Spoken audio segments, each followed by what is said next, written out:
Surja El Mujadile, Medinase, 22 vargje. Bismillahirrahmanirrahim.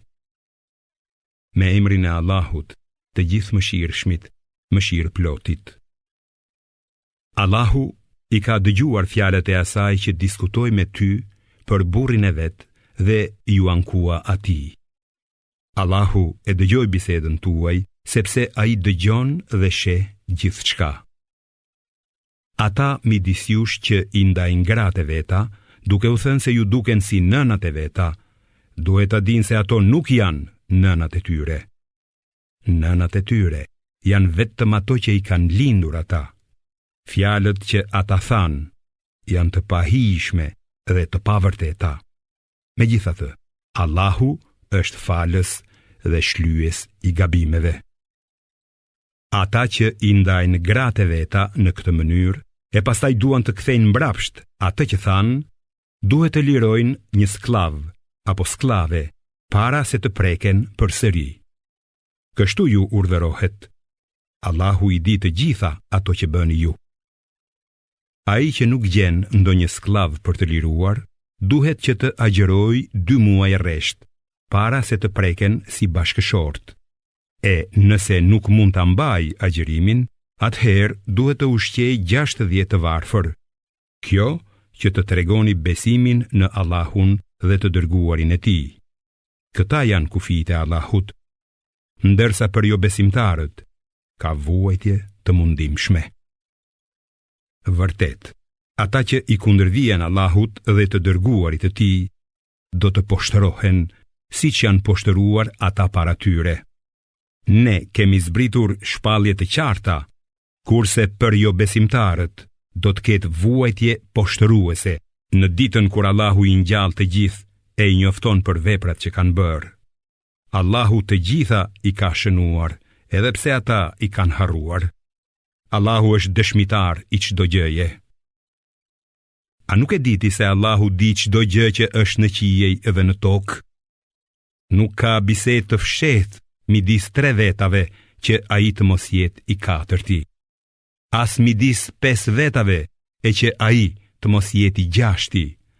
As kur janë më pak, as kur janë më shumë, që ai të mos jetë me ata, kudo që të ndodhen. Ai, në ditën e Kiametit, do t'i njoftojë ata se çfarë kanë bërë, se me të vërtet Allahu di çdo gjë. A nuk i sheh ata të cilët, edhe pse ju është ndaluar të kurdisin fshehtësisht, kthehen tek ajo që u është ndaluar dhe kurdisin për gjunahe, armiqësi dhe mosbindje ndaj të dërguarit.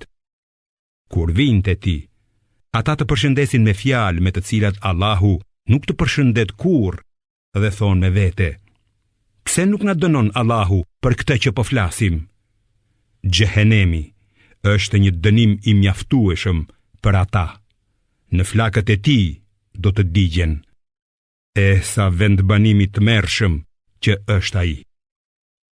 O besimtar, kur të bisedoni fshehtas mes jush, mos flisni për gjunahe, armiqësi dhe mos bindje ndaj të dërguarit, por bisedoni për mirësi dhe drejtësi. Kijeni frikë Allahun, para të cilit do të duboheni. Intrigat e fshehta vinë vetëm nga djalli për t'i dëshpëruar besimtarët. E megjithatë, ai nuk mund t'u shkaktojë kurrë të keqje, përveç nëse Allahu e lejon atë. Pra, besimtarët le të mbështeten tek Allahu.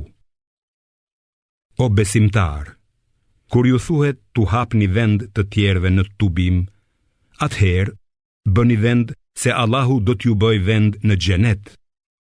E kur ju thuhet të ngriheni, atëherë bëni kështu se Allahu do t'i ngrej në shkallë të lartë ata midis jush që besojnë dhe që u është dhënë dija. Allahu di çdo gjë që punoni. O besimtar, kur doni të këshilloheni me të dërguarin, para këshillimit i jepni lëmosh. Kjo është më mirë dhe më pastër për ju.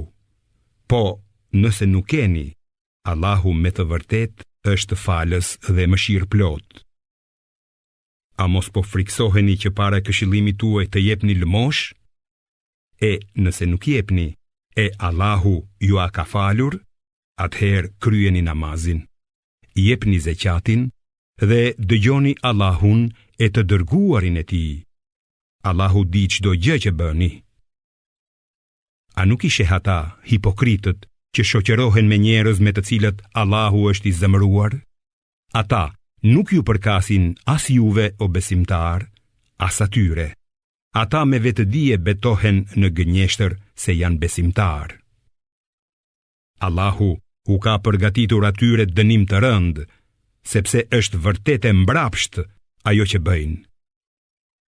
Betimet e tyre i kanë bërë perde për mbrapshtitë e tyre dhe i pengojnë të tjerët nga rruga e Allahut. Ata i pret dënimi poshtërues. As pasuria, as fëmijët e tyre nuk do t'u vinë as pak në ndihmë kur të jenë para Allahut. Ata do të jenë banor të zjarrit ku do të qëndrojnë përgjithmonë. Ditën kur Allahu t'i ringjall të gjithë, ata do t'i betohen atij ashtu siç të betohen ty tani, duke menduar se kjo do t'u sjellë dobi. Në të vërtet, pikërisht ata janë gënjeshtarët. Ata i ka vënë poshtë djalli dhe i ka bërë që të harrojnë përmendjen e Allahut. Ata janë pala e djallit, në të vërtet, pala e djallit janë humbësit. Ata që kundërshtojnë Allahun dhe të dërguarin e tij, do të jenë në shkallën më të poshtëruar. Allahu ka vendosur, unë dhe të dërguarit e mi do të triumfojmë me siguri. Allahu është vërtet i fortë dhe i plotfuqishëm. Nuk gjen njerëz që besojnë në Allahun dhe në ditën e fundit, që të ushqejnë dashuri ndaj atyre të cilët kundërshtojnë Allahun dhe të dërguarin e tij, edhe në qofshin ata etrit e tyre, ose bijt e tyre, ose vëllezërit e tyre, ose farefisi i tyre. Allahu ka skalitur besimin në zemrat e tyre dhe i ka fuqizuar ata në shpalljen e vet. Ai do t'i shpjerë ata në kopshte, në për të cilat rrjedhin lumej e ku do të qëndrojnë përgjithmonë. Allahu është i kënaqur me ata, por edhe ata do t'jenë të kënaqur me të. Ata janë pala e Allahut dhe vërtet që pala e Allahut do t'jetë fituese.